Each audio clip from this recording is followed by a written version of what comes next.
teus olhos,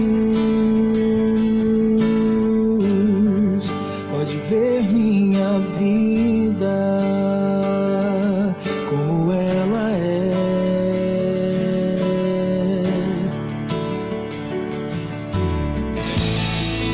E aí fica claro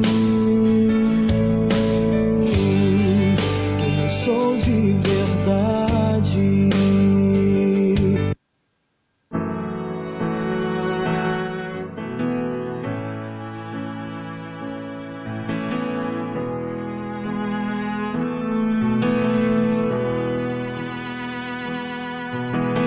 Tenho uma palavra pra você. Não desanimes. Louvado seja o nome do Senhor Jesus. Estamos ao vivo, né? Mais uma terça-feira, né? Nosso programa de todas as terças, falando do amor de Deus, o Palavra para Refletir. Já agradecendo a você que está aí conectado com a gente, você que já chegou, fica aqui conosco, compartilha aí a nossa live, compartilha o nosso programa nos seus grupos de WhatsApp, com um amigo seu, traz ele para a nossa live, vamos ouvir a palavra de Deus nessa noite, porque nesta noite Deus tem mais para você, Deus tem uma palavra do coração de Deus para o seu coração, uma palavra para você refletir. Recebendo aqui pela primeira vez, meu querido pastor Messias, a paz do Senhor, pastor Messias, seja bem-vindo, meu pastor. Paz do Senhor, Diácono Gildo. Gostaria de dar paz do Senhor para todos os irmãos que estão assistindo e para os amigos também. Dizer que para mim é uma honra, né, estar aqui hoje e uma honra por sentar nessa cadeira, né, onde tantos os ungidos, né, e pessoas já sentaram. Então, para mim, será uma honra muito grande estar aqui hoje. Louvado seja Deus. Nós é que somos gratos pela sua bondade de estar aqui para falar do amor de Deus. Sabemos do conhecimento que tem pastor Messias e é uma honra para nós o Senhor estar aqui nesta noite para falar do amor de Deus. Você que está aí no outro lado, como eu já te falei, compartilha. Pastor Celoí chegando aí, um abraço, meu pastor, seja bem-vindo.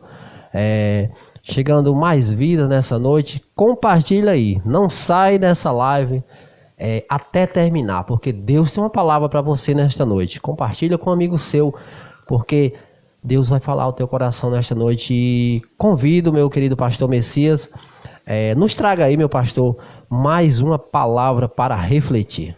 Fique à vontade, pastor. Glória a Deus. Como a Bíblia, né, é um livro de refletir, de reflexão, Sim. de estudarmos, eu gostaria de convidar, né, a todos os irmãos a nós fazermos uma reflexão hoje na Palavra de Deus, no livro de Atos, capítulo de número 2, a partir do versículo de número 14. É um texto muito conhecido, um texto bastante conhecido, onde a gente já conhece muito, mas nós vamos fazer uma reflexão a respeito desse texto, que eu gostaria até de trazer como tema 6 aspectos da mensagem, da pregação que Deus aprova. A gente tem visto, né, Diácono Gildo, que muitos pregadores já têm se levantado, grandes nomes, né, já têm se levantado trazendo grandes mensagens. Né, nós podemos até citar, né, Billy Graham, né, que foi um grande pregador dos anos 60, 70, né, 50, 60, 70, e tantos outros nomes de grandes pregações a gente tem visto. E eu refletindo nessa palavra hoje, eu também percebo que a gente tem visto grandes mensagens também nos púlpitos das nossas igrejas, né? Grandes pessoas têm se levantado com grandes mensagens. Mas, dentre todas elas, tem uma que me chama a atenção. É essa mensagem que está em Atos capítulo 2, do versículo 14 até o versículo de número 41, a gente vê um acontecimento, e dentro desse acontecimento traz uma mensagem, né? A mensagem de Pedro, né, que a gente pode ver 6 aspectos de uma mensagem bíblica, de uma mensagem que ela chama a atenção de Deus e uma mensagem que traz um resultado surpreendente. A gente percebe que essa mensagem é uma das primeiras mensagens, ou a primeira mensagem que ela é pregada no nascimento da igreja, né? A gente vê lá em Mateus, capítulo de número 16, quando o próprio Jesus ele fala para Pedro, né, que ele iria edificar a sua igreja, que as portas do inferno não prevaleceriam contra ela. E em Atos, capítulo 2, a gente vê o nascimento dessa igreja. E com o nascimento dessa igreja, a gente, né, vê essa mensagem que eu gostaria de refletir hoje, né, com os irmãos que estão assistindo, com as pessoas que estão assistindo. E quero dizer que talvez eu não tenha, né, a habilidade de muitos que já passaram por aqui, por esse estúdio aqui, por essa cadeira aqui, né? Mas a misericórdia do Senhor Jesus, né, a causa, né, de nos dar força, de nos dar ânimo. E a Bíblia diz que todos aqueles que se chegam a Deus precisa crer, precisa ter fé que Ele existe. Então nós estamos aqui porque nós cremos na palavra do Senhor, nós cremos na Bíblia Sagrada. E gostaria de fazer uma análise nesses textos da Bíblia, né, daqui para frente, e a gente vê esses 6 aspectos de uma mensagem que Deus aprova. Amém? Amém, pastor. Então a gente vai lá, vamos ler a palavra do Senhor, que está em Atos, capítulo de número 2, a partir do versículo 14, que diz assim: Então Pedro, levantando-se com os 11, e em alta voz dirigiu-se à multidão: Homens da Judéia, e todos os que vivem em Jerusalém, deixe-me explicar-lhes isto. Ouçam com atenção. Estes homens não estão bêbado ou embriagado, como vocês supõem. Ainda são 9 horas da manhã. Ao contrário, isto é o que foi dito pelo profeta Joel. Então, o que a gente vê aqui é que o Pentecoste aconteceu 50 dias, né, após, né, a ressurreição de Cristo. A festa do Pentecoste era uma das 3 festas que era praticada em Israel: a Páscoa, a festa da Páscoa, a festa do Pentecoste e a das cabanas, né? E a festa do Pentecoste, ela acontecia, se o Pentecoste era 50 dias após a Páscoa, né? Essa festa ela aconteceu 50 dias após a ressurreição de Cristo. E a Bíblia diz que o que aconteceu? Eu não quero me ater, Gildo, ao batismo no Espírito Santo aqui. A nossa intenção aqui é ver o conteúdo, o desenrolar da pregação de Pedro. O que aconteceu dentro dessa mensagem de Pedro? Né? O que nos chama a atenção? A mensagem que podemos dizer, a pregação que ganhou 3.000 almas. Né? Então essa é a nossa intenção. Primeiro, a gente vê uma mensagem muito bem montada. Hoje a gente fala muito de teologia, né? A gente fala muito das pessoas que fazem teologia. E hoje, de uma certa forma, até as pessoas são cobradas, né? Aquelas pessoas que pregam, que estudam a palavra de Deus, eles são cobrados a fazer teologia. E o que me chama a atenção é que Pedro, ele dá uma aula de teologia nessa mensagem, nessa pregação. Ele começa, né, o versículo 14, né, dizendo: Então Pedro levantou-se com os 11 e em alta voz dirigiu-se à multidão: Homens da Judéia e todos os que habitam em Jerusalém, deixe-me explicar isto. Ouçam com atenção. O versículo 14 mostra que quando as pessoas percebem que o cenáculo, que os discípulos, eles estão sendo revestidos de poder, que eles estão sendo revestidos com o Espírito Santo, e a Bíblia diz que eles começaram a falar em línguas, e essas línguas, elas passaram a ser entendidas pelas pessoas que estavam lá, como a Bíblia diz que todos ouviram falar na sua própria língua, começou aquela grande movimentação. O que é que acontece? A Bíblia diz que outras pessoas, né, eles disseram, não, isso só pode estar bêbado. E Pedro, ele se levanta com os 11. A Bíblia diz, e Pedro pondo-se de pé. A primeira coisa que nos chama atenção aqui é que pôr-se de pé aqui não quer dizer que Pedro se levantou-se, apenas se levantou-se. A expressão pondo-se de pé significa que a partir daquele momento Pedro ele toma uma posição. Ele não só se levanta para ficar de pé, mas agora Pedro, diante daquele fato, diante daquela situação que estava acontecendo, Pedro ele toma uma posição. Só que a Bíblia diz que junto com Pedro toma uma posição os 11, e Pedro se levantando com os 11.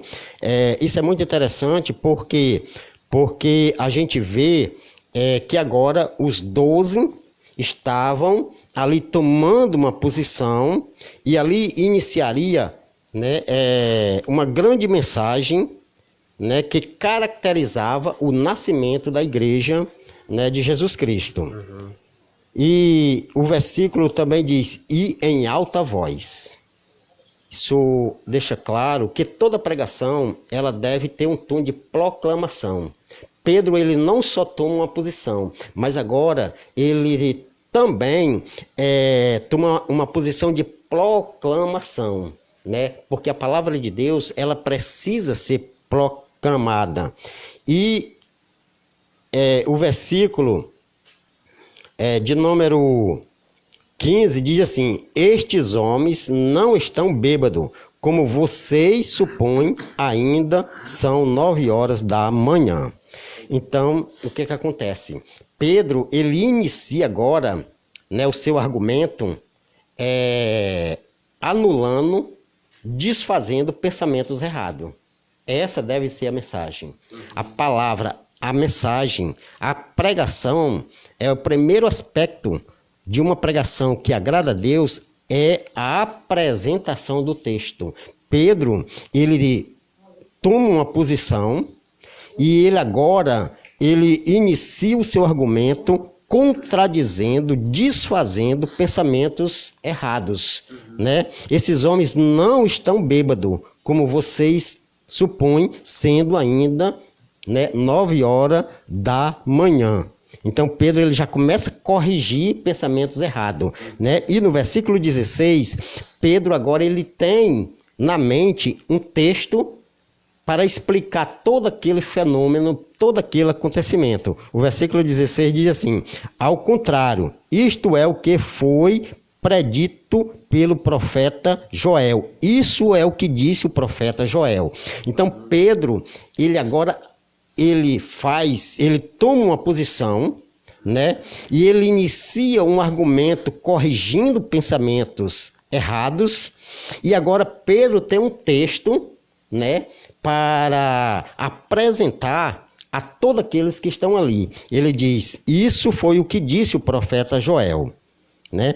E a partir do versículo 17, Pedro lê o texto, né, que é o segundo aspecto de uma mensagem que agrada a Deus, de uma mensagem que Deus quer, que Deus gosta. Pedro apresenta o texto, segundo, Pedro lê o texto. No versículo 17, está escrito assim, nos últimos dias diz Deus. Só que eu quero fazer uma ressalva aqui. O versículo 16, Pedro diz que quem disse foi Joel. No versículo 17, Pedro diz que quem disse foi Deus. E agora, o que é que isso quer dizer? O que é que isso significa? Isso é muito interessante nós meditarmos, nós pensar nisso. Versículo 16, Pedro diz que quem disse foi Joel. No versículo 17, Pedro diz que quem disse foi Deus. O que Pedro estava passando era que Pedro ele crê na inspiração divina. Ou seja, o que Pedro está dizendo que o que disse Joel é o que disse Deus, né? Ou seja, Pedro ele crê ele acreditava na inspiração divina, que o Joel falou aquilo que Deus falou. Então, esse é o aspecto da mensagem. No final das contas, em última instância, o pregador realmente é Deus. Né? Porque o pregador fala aquilo que Deus fala. Isso é inspiração divina. A mensagem, ela vem de uma palavra inspirada. Nós cremos na inspiração da palavra de Deus. E é exatamente isso que Pedro acreditava. Quando ele disse, diz Deus. Ou seja, Joel falou o que Deus falou. E, a partir de então, ele lê todo o texto na íntegra. Ele diz assim, derramarei do meu espírito sobre todos os povos. Os filhos e as filhas de vocês profetizarão, os jovens terão visões e os velhos terão sonhos. Sobre os meus servos e as minhas servas derramarei do meu espírito naqueles dias e eles profetizarão. Mostrarei maravilhas em cima no céu e sinais embaixo na terra. Sangue, fogo e nuvem de fumaça. O sol se tornará em trevas e a lua em sangue, antes que venha o grande e glorioso dia do Senhor. E todo aquele que invocar o nome do Senhor será salvo. Então nós vemos aqui, né, que a pregação que Deus aprova, a pregação que agrada a Deus, ela primeiro apresenta o texto. Pedro, ele apresenta o texto. Em segundo lugar, Pedro, ele lê o texto. Isso é muito importante porque significa que tudo aquilo que o pregador vai falar está dentro do texto. Né? Pedro agora estava dizendo, eu vou explicar para vocês o que está acontecendo. E eu vou explicar dentro do texto, dentro da palavra de Deus. Né? E ele começa, e ele lê o texto para mostrar para os seus ouvintes que tudo que ele vai falar está dentro desse texto. Só que no versículo 21 diz assim, e todo aquele que invocar o nome do Senhor será salvo. Agora Pedro diz que existe um Senhor, que o nome dele precisa ser invocado para que a pessoa seja salva. Né? Esse versículo é o cerne da pregação, né? É o cerne do cristianismo. É uma pregação totalmente horizontal. Ela não é uma pregação, ela não é uma pregação só vertical, mas ela é também uma pregação horizontal. Ela precisa alcançar pessoas, ela precisa alcançar gente. E todo aquele que invocar o nome do Senhor será salvo. A pergunta é, quem é esse Senhor? Né? Quem é esse Senhor? Aí a gente vê que no versículo 22, Pedro agora começa a fazer uma interpretação do texto. Se ele inicia apresentando o texto, depois lendo o texto, em terceiro lugar, Pedro, ele faz a interpretação do texto e ele inicia o versículo 22 dizendo assim, israelitas, ouçam estas palavras. Jesus de Nazaré foi aprovado por Deus diante de vocês, por meio de milagres, maravilhas e sinais que Deus fez entre vocês por intermédio dele, como vocês mesmos sabem. Agora, Pedro, ele dá o nome desse Senhor. No versículo 21 ele diz, e todo aquele que invocar o nome do Senhor será salvo. No versículo 22 ele diz que o nome desse Senhor é Jesus de Nazaré. Glória a Deus por isso, né? Que o nome do Senhor que nós devemos invocar para ser salvo se chama Jesus de Nazaré. Por que Pedro falou assim? Naquela época, irmãos, o que era que acontecia? O nome Jesus era muito comum. Existia muita gente com o nome Jesus. E Pedro agora, ele faz questão de narrar, ele faz questão de notificar que o nome desse Jesus é o Jesus de Nazaré. É aquele que nasceu em Nazaré. Nazaré era uma cidade totalmente desprovida. Era uma cidade que não tinha apreço por ela. Nada de bom vinha de Nazaré. né? E Pedro agora, ele diz assim, olha, o Senhor do versículo 21 é o Jesus da cidade de Nazaré. E esse Jesus, ele foi aprovado por Deus no meio de vocês através dos milagres, das maravilhas, dos prodígios que ele fez, como vocês mesmos são testemunha. Então Pedro agora ele começa a dar uma interpretação, só que essa interpretação ele dá dentro daquilo que o povo conhecia. Ele não estava falando de algo desconhecido. Pedro não apresentou para provar o seu argumento algo desconhecido. Isso é muito importante a gente entender isso, né? Falar daquilo que o povo já conhece. Fica melhor e bem mais fácil delas entender, das pessoas entender. E Paulo, ele diz, ó, o Senhor que deve ser invocado, o nome do Senhor que deve ser invocado para ser salvo, o seu nome é Jesus de Nazaré. Esse é o nome do Senhor. E mais tarde, né, o próprio Pedro diz no capítulo 4, versículo do número 12, que esse nome, ninguém será salvo se não for por esse nome, que não há nenhum outro nome que devemos ser salvos a não ser no nome do Senhor, que é o Senhor do versículo 21, né, que é Jesus do versículo 22. E o versículo 23, Pedro diz assim, este homem lhe foi entregue por propósito determinado e pré-conhecimento de Deus, e vocês, com a ajuda de homens perversos, o mataram, pregando na cruz. Agora, Pedro, ele diz, ó, o Senhor que tem que ser invocado, o nome dele é Jesus, e não é qualquer Jesus, é o Jesus de Nazaré, é o filho de Maria, filho do carpinteiro, é o Jesus que realizou milagre no meio de vocês, que realizou prodígios, é o Jesus que curou cego, que fez paralítico andar, é esse Jesus que vocês mataram. Né? Esse Jesus, vocês mataram ele pendurado numa cruz. Foi vocês que mataram ele. Só que Pedro dá um argumento fantástico aqui. Ele diz assim, este homem lhe se entregue por propósito determinado e pré-conhecimento de Deus.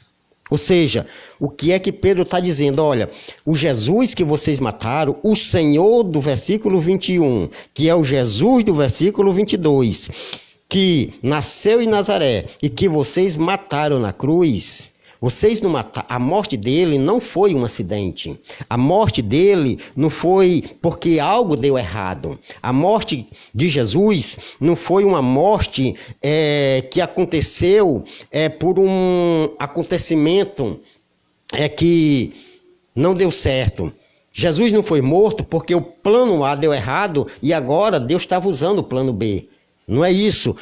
Pedro agora estava dizendo, ó, esse Jesus que vocês mataram, que é o Senhor que tem que ser invocado, ele foi morto porque tudo isso foi planejado minuciosamente por Deus. Nada escapou da mão de Deus. Vocês não fizeram nada mais e nada menos do que a vontade de Deus. Né? Isso se cumpria o que o próprio Jesus antes já havia falado. Certa vez Jesus disse assim, e ninguém tira a minha vida. Eu, de livre e espontânea vontade, dou. Porque tenho autoridade para dar e autoridade para tornar a tomar de volta. Então Pedro agora diz, a morte de Jesus não foi um acidente. A morte de Jesus não foi porque algo saiu errado. Não foi o plano B de Deus. Não, a morte de Jesus, ela estava no pré-conhecimento de Deus.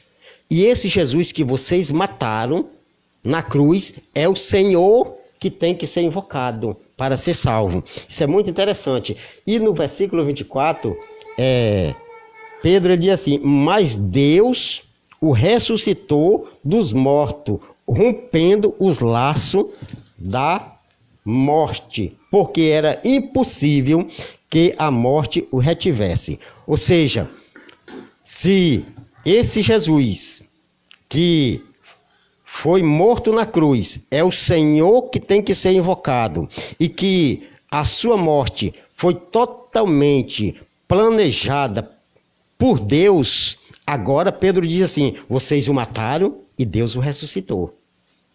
Ou seja, o Jesus que vocês mataram é o mesmo que Deus ressuscitou, porque era impossível que a morte o retivesse. Agora, Pedro, ele começa a dar suporte à ressurreição de Cristo. E isso é muito importante, porque a ressurreição era a única coisa que era contestada na época.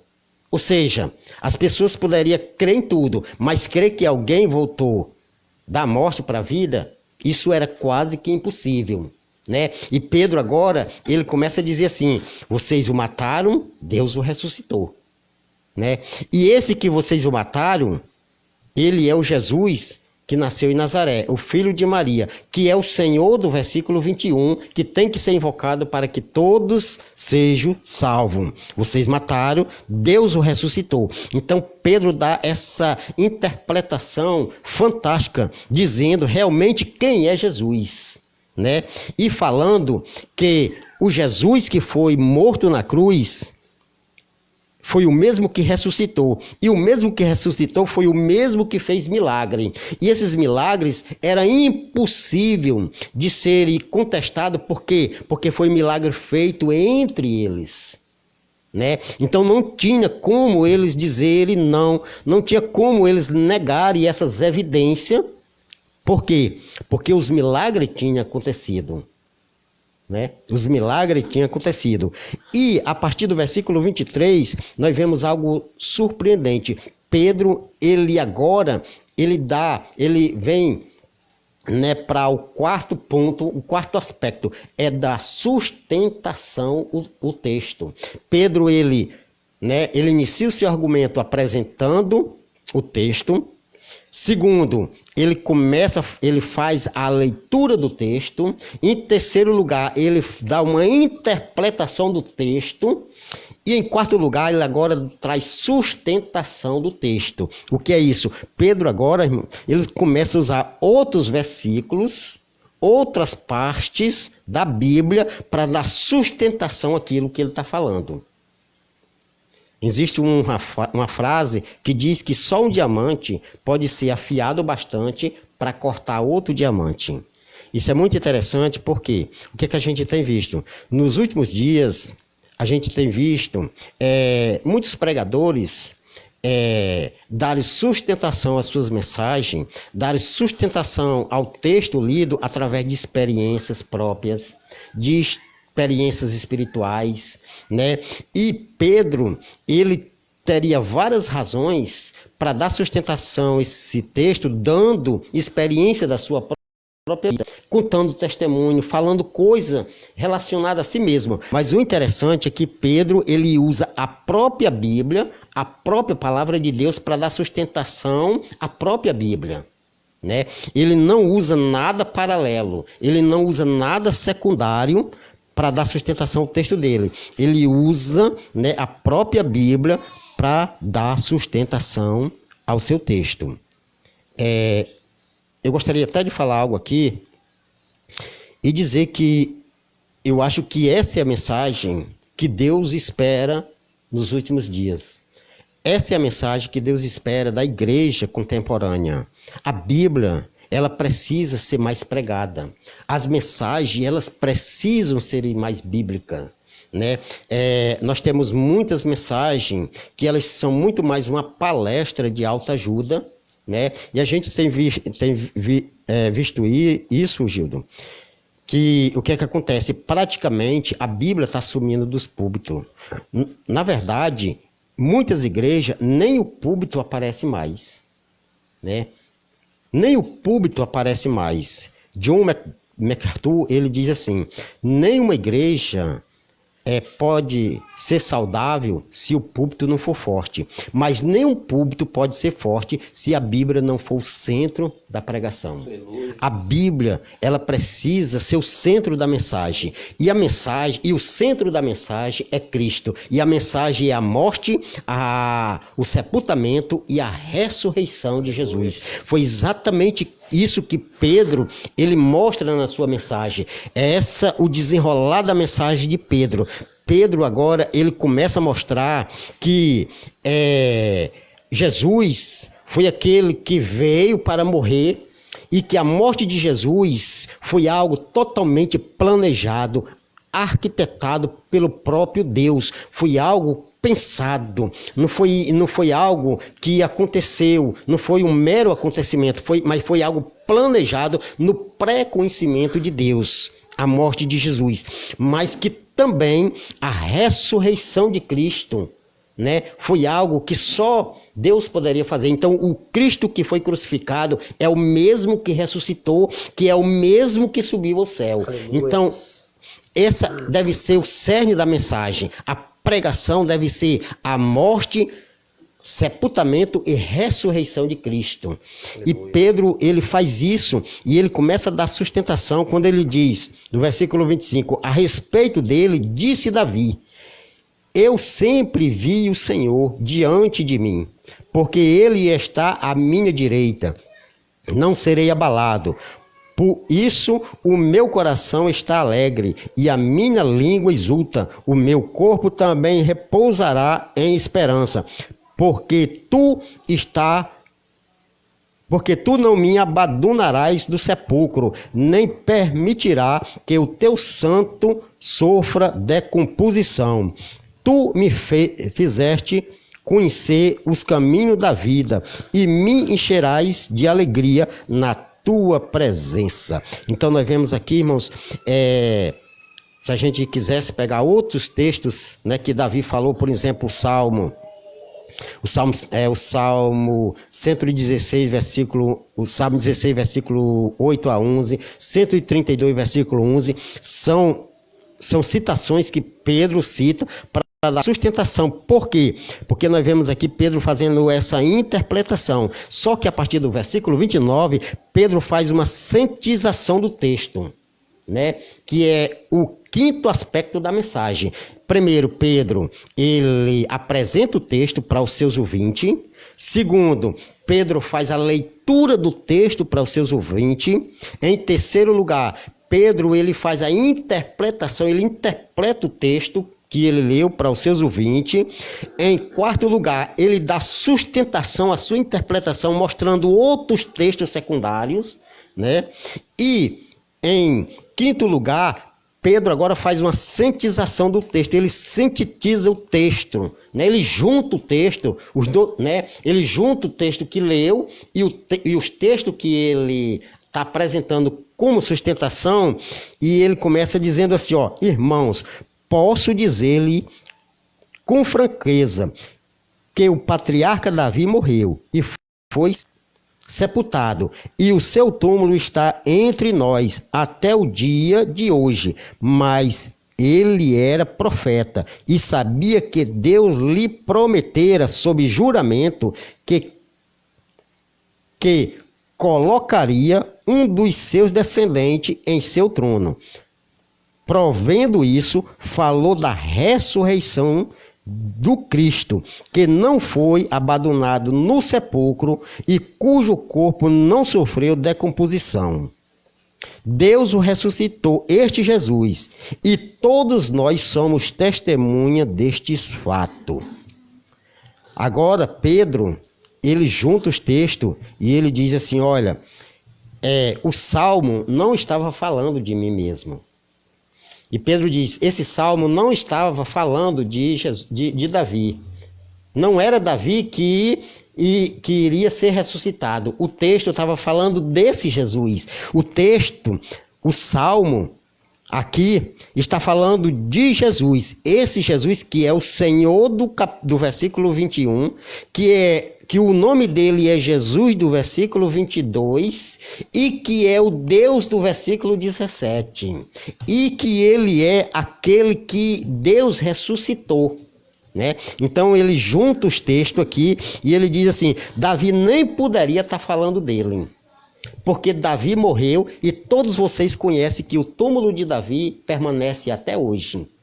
Né? Então Pedro agora ele mostra com evidência que Davi estava falando de Jesus. Era Jesus que iria ser crucificado, era Jesus que iria ser sepultado e era Jesus que iria ser ressuscitado. Então Pedro agora diz assim, Davi falou isso 700 anos antes de Cristo. A ressurreição já foi profetizada, né, por Davi. Davi já profetizava, né, como profeta, a ressurreição de Jesus 700 anos antes, né, de Cristo. E o versículo, que para nós ir encerrando, 32, 33 diz assim: exaltado à direita de Deus, ele recebeu do Pai o Espírito Santo prometido e derramou o que vocês agora veem e ouvem. Pois Davi não subiu ao céu, mas ele mesmo declarou: o Senhor disse ao meu Senhor: senta-te à minha direita, até que eu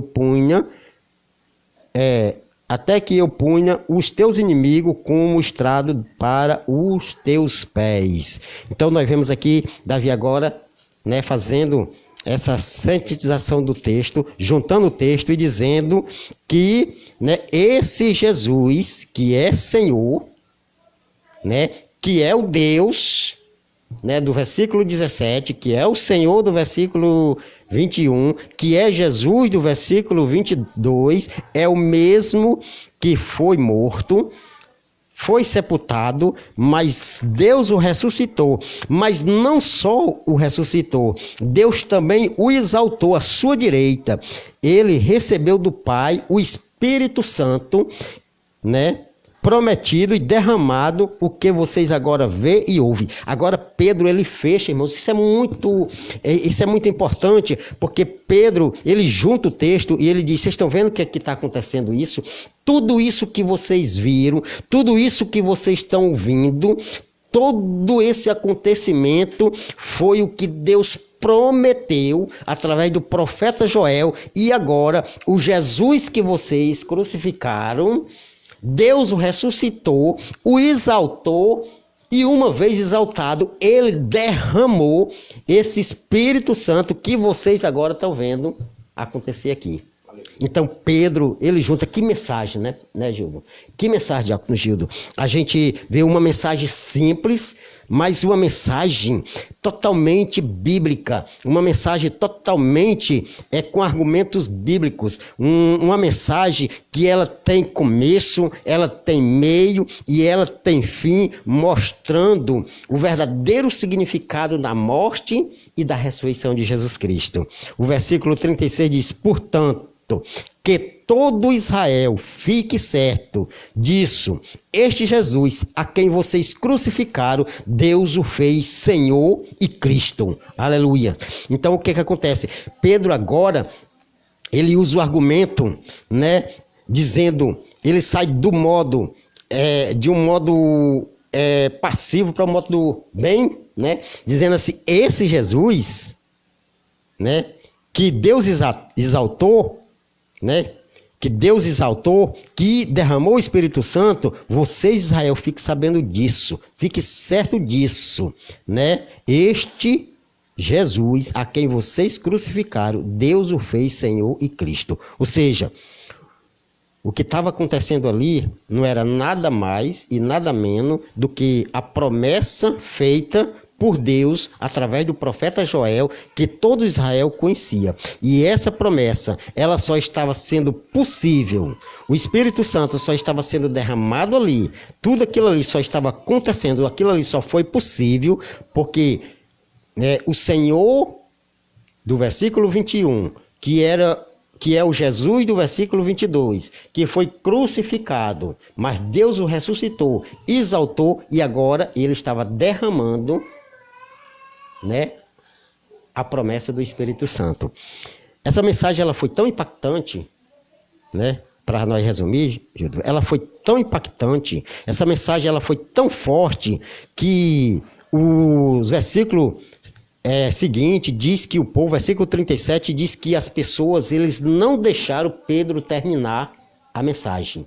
Eles não esperaram que Pedro concluísse aquela mensagem. O versículo 27 diz: e quando viram isso, ficaram aflitos em seus corações e perguntaram a Pedro e aos outros apóstolos: irmãos, o que faremos?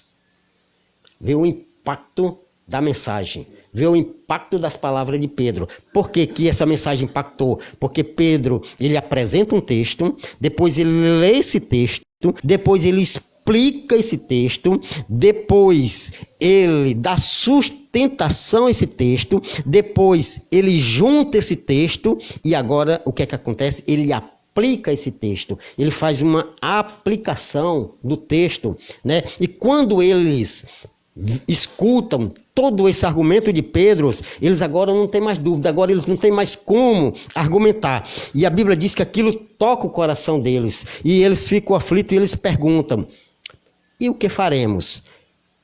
Pedro responde: arrependam-se e cada um de vocês seja batizado em o nome do Senhor Jesus Cristo para perdão dos seus pecados e recebereis o dom do Espírito Santo. Pois a promessa é para vocês, os judeus, para os seus filhos, os filhos dos judeus, para todos os que estão longe, os gentios, para todos quanto o Senhor, o nosso Deus, chamar. Todas as nações. Então nós vemos aqui que o resultado dessa mensagem está no versículo 40, diz: e com muitas outras palavras os advertia e os insistia com eles: salve-se desta geração corrompida.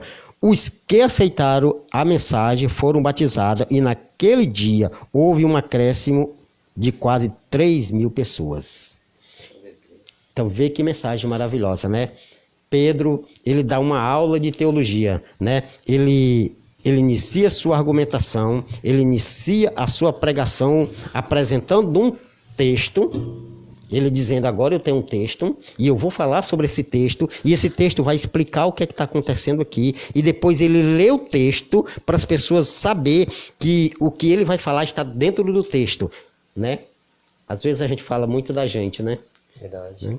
E Pedro, ele faz uma interpretação do texto, e depois, né, Pedro, ele pega e dá sustentação àquele texto que ele falou, usando outros textos secundários. Depois, o que é que ele faz? Ele junta esses textos, né, e depois ele faz uma aplicação do texto. E quando tudo isso acontece, os seus ouvintes, eles não aguentam, eles não esperam Pedro terminar a sua mensagem, e eles perguntam: e agora, o que eu devo fazer? Seria um sonho, né, para todo pregador. Seria um sonho para todo pregador. Imagine quando um pregador estivesse pregando, antes que ele encerrasse a sua mensagem, as pessoas já perguntassem: o que eu devo fazer? E a nossa resposta seria, né, arrependam-se, né? Arrependam-se e cada um de vós seja batizado. Então, isso é o que a Bíblia nos ensina, isso é o que a Bíblia diz. Essa palavra, né, essa aqui é a palavra para refletir. Refletirmos que eu e você, nós temos uma mensagem. E essa mensagem ela tem que ser centralizada na palavra de Deus. E essa mensagem ela não precisa ser mensagem bem formatizada, ela não precisa ser uma mensagem bem elaborada em questão de regras de hermenêutica, né? De regras teológicas. Essa mensagem, nós precisamos pregar apenas que Jesus morreu, que ele foi sepultado, mas que Deus o ressuscitou. Aleluia. E esse Jesus que morreu, que foi sepultado e que Deus ressuscitou, ele é o Senhor que tem que ser invocado. O seu nome é Jesus de Nazaré. É o Jesus que Pedro diz: e não há outro nome dado entre os homens pelo qual devemos ser salvos, a não ser o nome do Senhor, o Senhor Jesus Cristo. Que Deus possa abrir o nosso coração, que Deus possa abrir o coração, né, de todos os nossos ouvintes, de todas as pessoas, e que nesses últimos dias, né, o Espírito Santo ele também seja derramado e que as mensagens elas possam tocar o coração das pessoas e que possamos sairmos daqui refletindo, né, que nós temos um Senhor para invocar e que o nome desse Senhor é Jesus. Ele é Jesus, né? Eu quero agradecer a oportunidade e dizer, né, que para mim foi uma honra e que Deus possa nos abençoar, né, em Cristo Jesus. Louvado seja Deus, mensagem maravilhosa. Eu falei, o homem tem um conhecimento tremendo, hein? Louvado seja Deus. A cada um de você que ficou aí conectado com a gente, a paz do Senhor Jesus. Nosso querido irmão Nonato, Raimundo Nonato, está conectado conosco lá na cidade de Fortaleza. Ele manda a paz do Senhor para você, meu pastor. Pastor Seloí, ele está lá no Rio Grande do Sul. Saudade. Isso, o pastor Seloí, ele está no Rio Grande do Sul. Ele tem um trabalho maravilhoso. Toda noite, a partir das 21 horas, ele está ao vivo também ministrando a palavra de Deus. Uma bênção de Deus. Pastor Seloí Faria, lá do Rio Grande do Sul. Nosso querido irmão Luciano. Irmão Luciano também está conectado, pastor. Ele manda a paz do Senhor para nós. Para o Senhor, para nós, para que ele está conectado. Maria Rosa de Castro também está conectado com a gente. Louvado seja o nome do Senhor Jesus. Um abraço para você, para cada um que ficou conectado com a gente até agora. Você ganhou mais de Deus nessa noite através dessa palavra maravilhosa, através do pastor Messias nessa noite. Somos gratos demais pela vida dele, que se dispôs a vir até aqui para ministrar a palavra de Deus. Sempre a gente encerra a nossa live, nosso programa, orando pela vida de cada um que ficou conectado, pelos seus familiares, dizendo muito obrigado por você ter tirado esse tempo para ouvir a palavra de Deus. Pastor Messias, vamos terminar orando pela vida de cada um dos nossos amados irmãos. Fique à vontade, meu pastor, para orar, agradecer. Se tem mais algo a acrescentar, fique à vontade, meu pastor. Eu só quero agradecer, né, e dizer que talvez numa próxima vez eu esteja mais à vontade, né, mas foi bom. Para mim foi uma benção, né? Eu agradeço a Deus e gostaria de convidar, né, os irmãos, aqueles que estão lá nas suas casas, Verdade. Para orar, fechar os seus olhos. Se você tem algum propósito, se você tem algo para apresentar a Deus, coloca, né, nas mãos do Senhor Jesus. E eu tenho certeza que esse Jesus, esse Senhor que nós estamos invocando o seu nome, que o seu nome é Jesus, Jesus de Nazaré, com certeza ele vai nos ouvir e ele vai nos atender. Vamos orar em nome do Senhor Jesus. Aleluia. Senhor, grande e eterno Deus. Aleluia, Jesus. É no nome de Jesus Cristo que nós estamos aqui, Senhor. E é no nome de Jesus Cristo que nós queremos sermos gratos pela oportunidade que o Senhor nos dá, Senhor, de falarmos da Tua palavra, Senhor. Queremos te pedir, Senhor, que o Espírito Santo que foi derramado lá em Pentecoste e que iluminou a mente de Pedro, Senhor, para trazer, né, uma belíssima mensagem, Senhor, uma mensagem que ganhou 3.000 almas. Aleluia, Jesus. Que foi uma das primeiras mensagens, ou a primeira mensagem da igreja, Deus. Aleluia. Que essa mensagem ela possa ser introduzida através do Espírito Santo no coração, na mente de cada pregador, Senhor, da tua igreja, Deus, do teu evangelho, Senhor. E que o Espírito Santo ele venha nos dar autoridade, Senhor. Autoridade para que a palavra ela seja uma palavra que traga efeito, uma mensagem que seja confrontada no coração de cada ouvinte, Deus. E que as pessoas ouvirem a tua palavra, Senhor, eles possam estar te ouvindo. Porque nós até vimos aqui que quando Pedro, no versículo 16, ele inicia a sua mensagem, ele fala sobre, do profeta, disse o profeta Joel, mas no versículo 17 ele diz, disse Deus. Nós cremos na inspiração divina, Deus. E nós acreditamos que o pregador fala é aquilo que Deus quer. Nós acreditamos que o pregador diz é aquilo que Deus mandou dizer, é aquilo que Deus manda falar. Por isso nós cremos nessa inspiração, Senhor. Nós cremos que a palavra falada, a palavra ministrada é a palavra de Deus. E, em última instância, toda mensagem quem prega é Deus. Nós somos apenas o instrumento usado, Senhor, nas tuas mãos, Senhor, para ministrarmos a tua palavra, para falarmos do teu amor, Deus. Deus, que nós possamos entender o significado da tua morte, o significado da ressurreição, meu Deus. Em o nome de Jesus.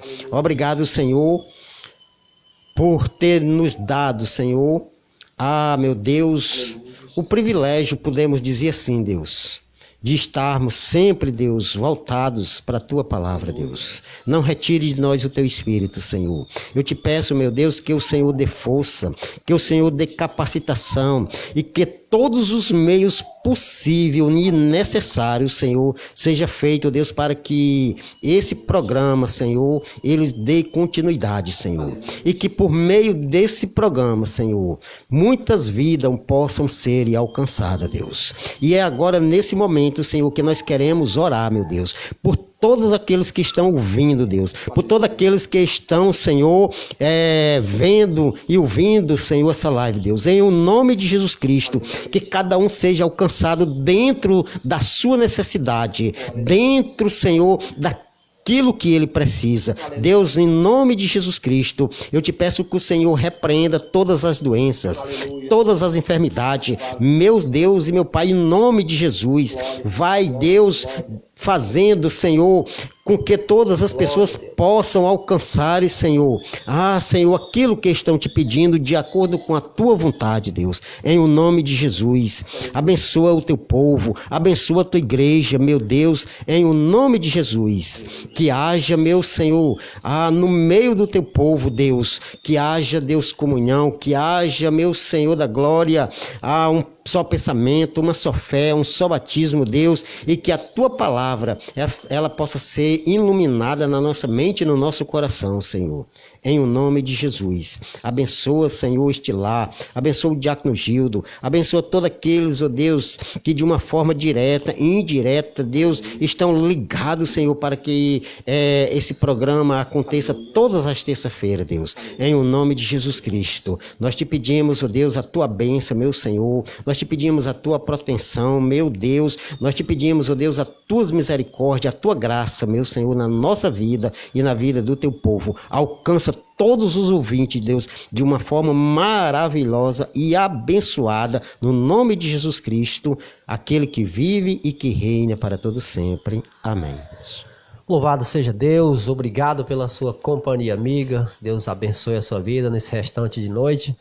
Fique todos na paz do Senhor e até o nosso próximo encontro, sexta-feira, a partir das 20 horas, estamos de volta com o que a Bíblia diz, trazendo sempre um assunto maravilhoso para você. Que Deus abençoe a sua vida, fique todos na paz do Senhor e até lá, no nome santo de Jesus.